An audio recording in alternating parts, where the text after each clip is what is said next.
What is up, my friends? So let's talk about Pet Sematary, the latest film from Stephen King that has been giving a live action. Well, what am I talking about? Live action? A reboot, I mean. It's not like Stephen King ever made some animations, or did he? Let me know in the comments below. But, anyways, this is a reboot of the 1980s film Pet Sematary, brought to you by Stephen King as well. And let me just talk about this movie right now. I think that this movie was beautifully shot. It looked pretty good. Cinematography was there. It's a little better than the original, I will say that, but it still felt a little subpar at points. Now, I'm not too sure if it was meant to be a horror, but I was never really scared. I was scared because it's jump scares. I mean, loud noises will make anybody jump, right? But I really wasn't that mortified by it. Now, in the original, I was very mortified, especially by Rachel's sister in it. I thought she looked a lot more creepy, and it was very, very much more there in this sort of eerie factor than this one. But pretty much this film basically deals with a family of four who move out to the countryside in Lutlow, Maine, and Lutlow, I don't remember how they said it. And basically, they own this big acres of land, and in these acres of land, there is actually a cemetery for pets that has been used for many, many years now. They actually do have a neighbor that lives around them called Judd, who explains to them that people usually go to bury their pets there. And then pretty much throughout the movie, we see them get some pretty creepy signs about it all happening and whatnot. And then we get to one of the climaxes is when we see that the family pet, which is a cat named Church, actually gets run over by a semi-truck, because semi-trucks just speed through the front of the house because they live in sort of a countryside, but there's still like a highway of sorts there. So the cat dies, and Judd, who has become pretty good friends with the family, is like, I know a way we can keep this from the kids so that they won't be sad about it. And so the dad, Lewis, is very hesitant at first, but they pretty much go to bury the cat in a pretty far off area away from the pet cemetery, but it's pretty much in the same direction. And then the next day, the cat's actually alive now, but it's sort of not itself anymore. It's a bit more aggressive, and Lewis at first, he's a little bit hesitant about it, but then he decides he wants to put it down, but he can't. So he just puts the cat like far, far away and hoping it doesn't come back. And then the next time we see the family, it's the oldest daughter's Ellie's birthday. And then she sees that the cat is back. The cat is coming down the road, and so she runs to it. And then the other little boy, her brother Gage, goes out into the highway as well, and we see a semi-truck speeding through. And a lot of people were expecting Gage to get killed, because in the original one, he's the one who dies.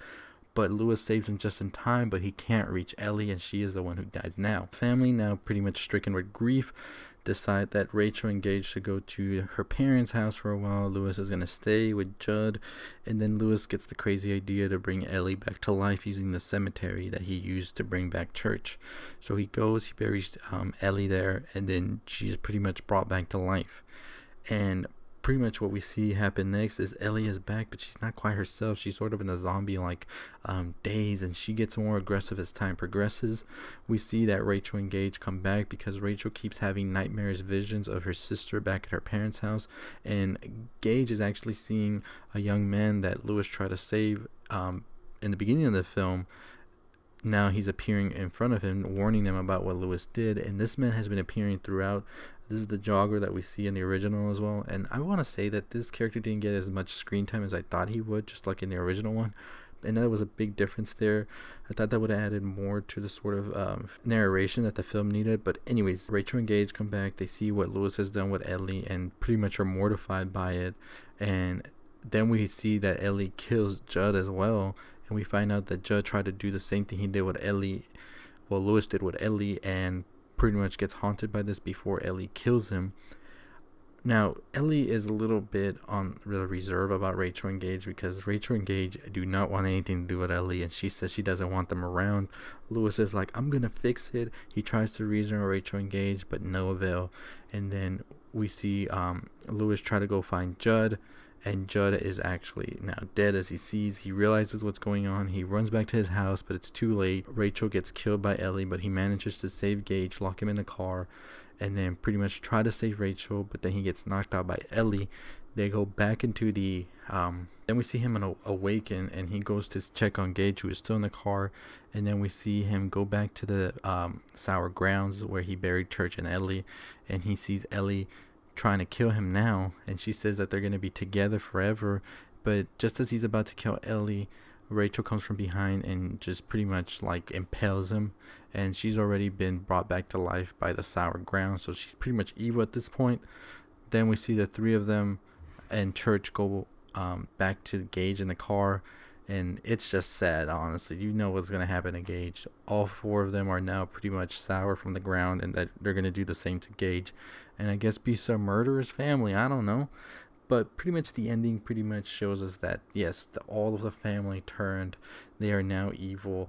They are now pretty much I forgot the name of the creature that Judd said was like the creature of that land, and pretty much what made everybody turn evil and whatnot from there. Because he explains it that he found out about the land from a man who actually told him about the past about it, and that people usually do that to bring animals and stuff back to life, but that should never really go there because things don't come back the same. And as Judd said, sometimes dead is better. So pretty much at the end, we just see that they're trying to do something, and there's supposed to be a sequel in the works, I've read, and I'm not too sure exactly how that would go about. Is it gonna deal with the family being murderous zombies or something in these woods and people going out there, or is it going to be a whole nother family, another timeline? I'm not too sure what they're going with. I think a sequel might work, it might not. I mean, people in my theater were pretty happy with it. I myself was a little bit but I mean, that's just me. What do you think, however? If you've seen Pet Sematary, did you like the ending, did you not? I think pretty much this movie just deals with the grief that many people feel, and where it takes you, and those strong emotions can make you do some strong things. And pretty much we're left with a murderous zombie family at the end, and a murderous cat. So that's pretty much it for the ending right there. There is a little connection to it as well when we see Rachel and Gage driving back to their home from their parents' home. We see the town of Derry as like 20 miles away. Nothing else happens there except for like we hear about something on a radio station about like I think 2 males being found dead or something like that, which I think does have sort of a connection to It Chapter 2, because It Chapter 2 would be taking place in this current time, which is the time I think that Pet Sematary is taking place, and those 2 males could be the first 2 victims that pop up for in the town of Derry when Pennywise makes his return. So I'm not sure, maybe I'm reaching there, but I think that is the connection that we're seeing here. And could we be on the verge of a Stephen King multiverse or cinematic universe or something like that? Let me know in the comments below. I'd like to know. Anyways, haven't already subscribed, hit that subscribe, comment, like, share. 7,000 subscribers. Let's get to it. I'll see y'all next time. Stay positive.